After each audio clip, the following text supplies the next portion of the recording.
We all know superheroes are meant to save the day and protect the innocent from harm, but what happens when the hero you're counting on to save you turns out to be a complete disaster? Well, I'm AJ from Top 10 Nerd, and today on this list we're gonna take a look at the top 10 superheroes you would not want to save you. From questionable moral codes to complete lack of skills, these heroes might be better off just staying out of the way. At number 10, Judge Dredd. If you're living in the future dystopian Mega City 1, where your only hope at salvation is relying on a judge, then I am so sorry. In a world where the law is absolute, Judge Dredd is given the authority of a judge, jury, and executioner. So if you're on the wrong side of the law, even just a little bit, you're gonna get served bloody justice. So you'd better make sure all your library books are returned before you go calling up the judge. There's also the fact that Mega City 1 is a bleak dystopian hellscape where the sun literally never shines and violence and crime run rampant. So while the judge with the milk-curdling scowl might be able to save you from a particular threat, he's not gonna fix the underlying social issues that make each day in the city a struggle for survival. Oh, and there's also the fact that since there's such an abundance of crime,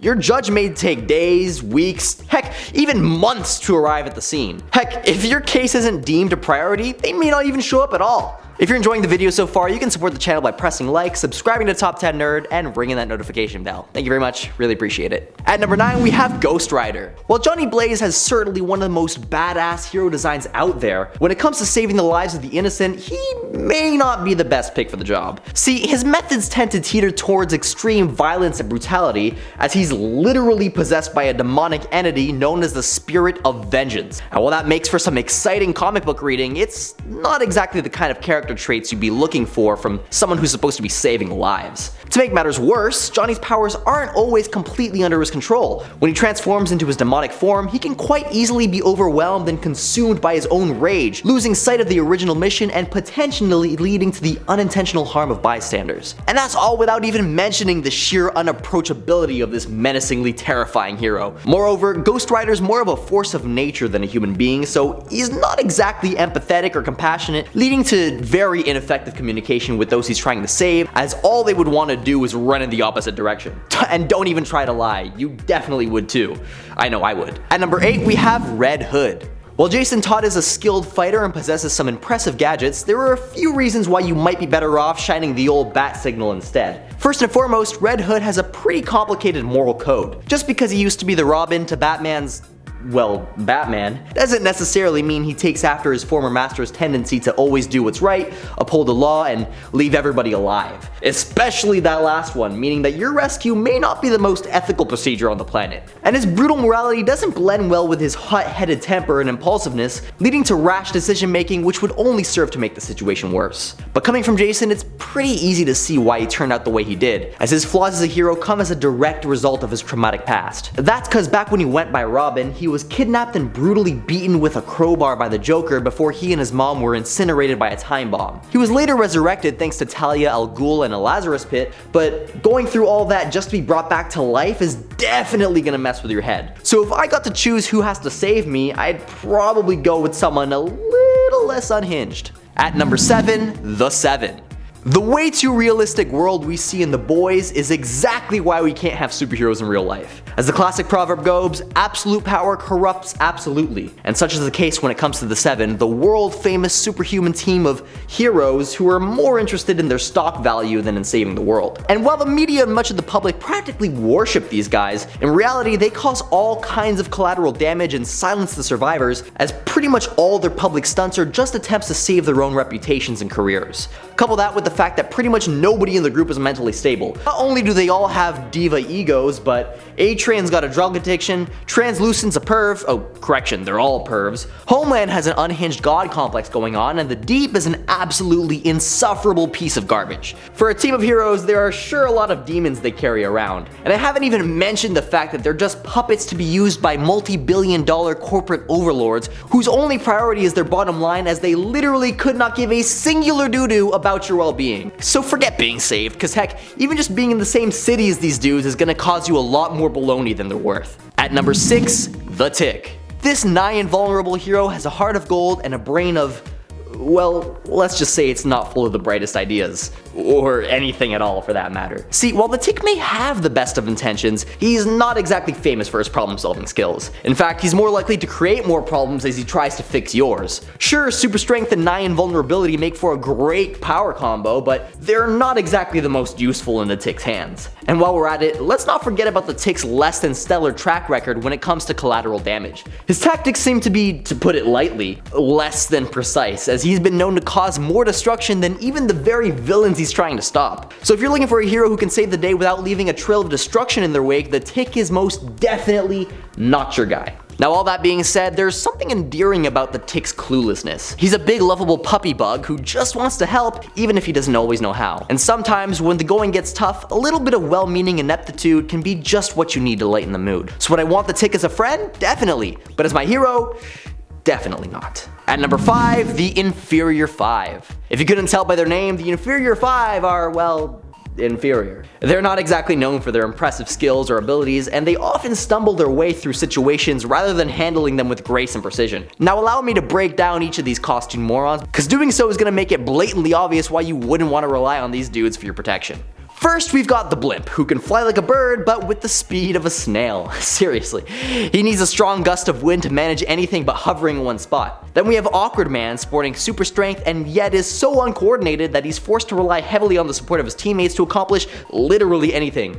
Same. Then there's Dumb Bunny, described as stronger than an ox and almost as intelligent. The White Feather, known for his archery skills and cowardice. And finally, Merryman, the group's leader who used to be a 97-pound weakling before he lost weight. And dresses up like a jester because, and here's a direct quote, "As long as I'm going to make a fool of myself, I might as well look the part." Yeah, not quite the level of confidence you'd want from the leader of a team who's supposed to be saving your life. Like, come on, the group of 5 could barely defeat a robot made from 2 bathtubs, a wagon, and a vacuum cleaner. So I can't even imagine this team going up against an actual threat. At number 4, Arm Falloff Boy. Splitter, otherwise known as Arm Falloff Boy, is a superhero whose abilities are just that. He can remove his limbs and control them remotely or use them as blunt weapons. And while that's a unique and fairly amusing power, it's not exactly the most helpful one in a "my life depends on you" kind of way, as it's not very applicable when it comes to situations like rescuing someone from a burning building or stopping a runaway train, for instance.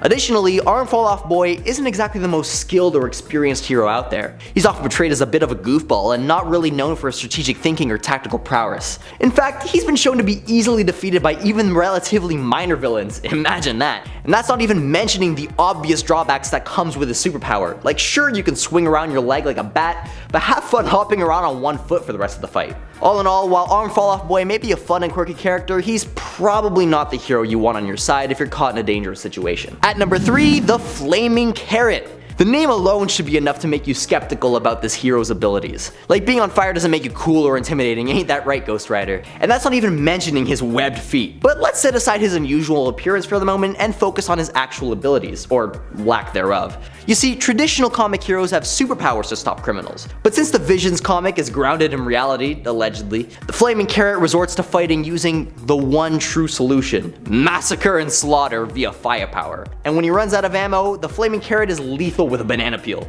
Yeah, not exactly top of the line. And speaking of less than par, this illiterate vegetable ain't very bright.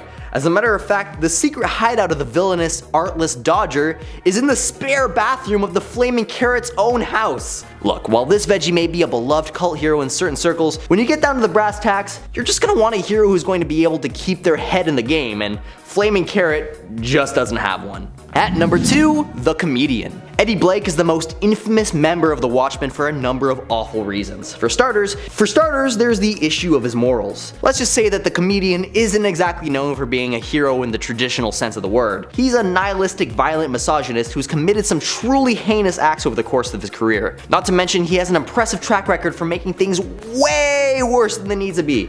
See, Blake ain't a hero known for his finesse or ability to handle delicate situations with care. Rather, he tends to take a very blunt and forceful approach to any given situation, seemingly instinctually resorting to violence as his first and frankly only solution to any given problem. Like the time when he didn't want to take care of his pregnant girlfriend, so he shot her. Additionally, despite being on the Watchmen, he's simply not interested in playing by the rules or working in tandem with others to achieve a common goal. In fact, he's more likely to go rogue and enact his own plan, resulting in him making the situation worse for everyone involved. And don't even get me started on his temper, as he's far from being a common voice of reason. Rather, he's more inclined to pour gasoline on the fire, stoking the flames of violence and destruction until things spiral completely out of control. And at number 1, I give you Carnage. Now hold up just a second. Before you go on whining about how Carnage doesn't deserve to be on this list because he's literally one of the most vicious, bloodthirsty, psychopathic villains ever, for crying out loud, let me tell you about the absolutely awesome Axis Carnage comics. You see, the world was knocked off its axis, pun intended, after the Avengers X-Men Axis event in which Scarlet Witch and Dr. Doom unintentionally inverted the moralities of every hero and villain on the planet,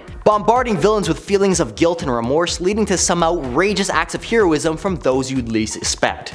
But of every villain who sucks as a hero, Carnage is the absolute worst. During his very first act of heroism, he sees a woman being attacked, and his very first immediate instinct is to hop down and slice her in half himself. But he suppresses that thought and decides to save the damsel in distress by severing one of the goon's hand from his wrist and punching the other dude so hard that his eyeball popped right out of his skull. But as it turns out, the damsel in distress was actually just a lady of the evening trying to earn a living by soliciting one of the dudes that Carnage just incapacitated, the other being her pimp daddy.